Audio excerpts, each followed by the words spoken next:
Welcome to Ask the Expert, North Texas on News Radio 1080 KRLD. I'm David Rankin. And I'm Kristen Diaz. This afternoon, we have Cliff Freeman with the Cliff Freeman Group that's joining us to talk about home buyers and specifically first-time home buyers that seem to be getting through a little bit of a rough patch. Cliff, what can you tell us right now about the market?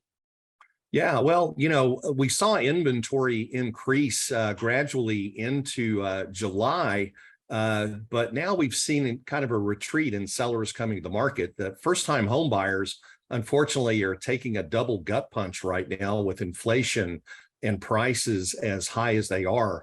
Frankly, wage growth just isn't keeping up with inflation right now. I saw over the weekend that mortgage rates are at their highest level in a long time, almost 6% right now. Yeah, it is. I mean, a lot of the data we look at is back from July, but the reality is that we're seeing 30-year fixed rates, pop up above 6% right now. Let's talk about that for a second. You said wages versus inflation. How is the inventory here in the DFW for the budget of a first-time home buyer? Yeah, well, between the increase in interest rates and the increase in prices, it's the affordability is just, out of reach of most people. And unfortunately, the builders are not responding to build more in that price point for the first-time home buyer. Are there worries that we're in a real estate bubble right now, similar to what we saw in 2008? Well, I think some people might consider this a bubble. I consider it more of a correction.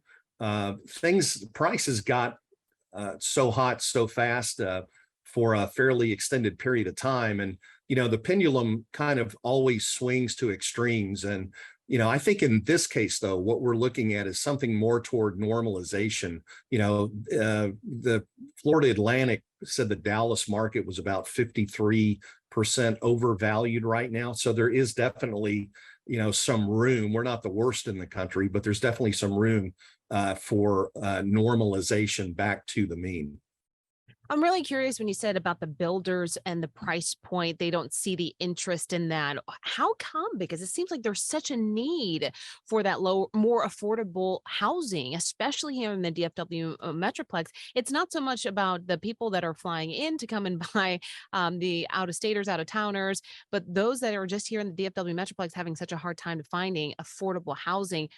Why wouldn't that be to their advantage to build that at that price? Well, great question. Interestingly enough, the land is really what dictates can be built on it, because land has been bid up to such a speculative point where, it's only profitable for builders to build a certain higher price point.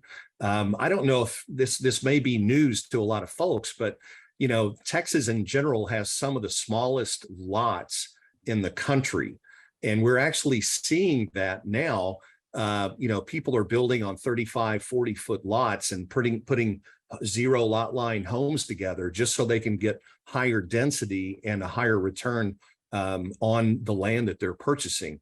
But one of the issues is that this land, the price of land has gotten so high that builders just aren't able to still make the kind of money they can by building at those first time buyer price points. When you're talking about these kinds of zero lots, isn't there a risk to all of those foundations being dug so close together as the soil changes around here? Well, I think the engineers in recent time have figured out how to build foundations so we don't have those kinds of issues.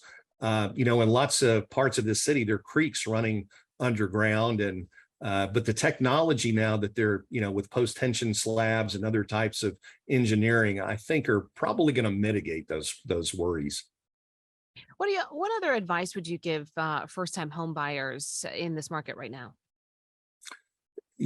This is a tough time. And I would say, first of all, make sure you've got at least two professionals giving you advice, one on the financial side and the other on the real estate side.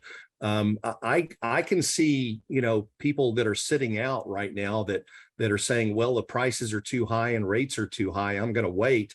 The question is, in 2 or 3 years, are you going to be regretting that decision? There are no systemic problems that are going to crash the market. This is simply high school supply and demand. And until we get more inventory, we're still about 85,000 houses short of meeting the demand here in the Dallas-Fort Worth area. And until we can get those houses built, we're going to continue to have this supply and demand imbalance, which is directly impacting the price right now. What do first-time home buyers have as far as problems and issues that more seasoned home buyers don't necessarily have? Well, clearly the biggest impediment to first-time home buyers is saving enough for the down payment.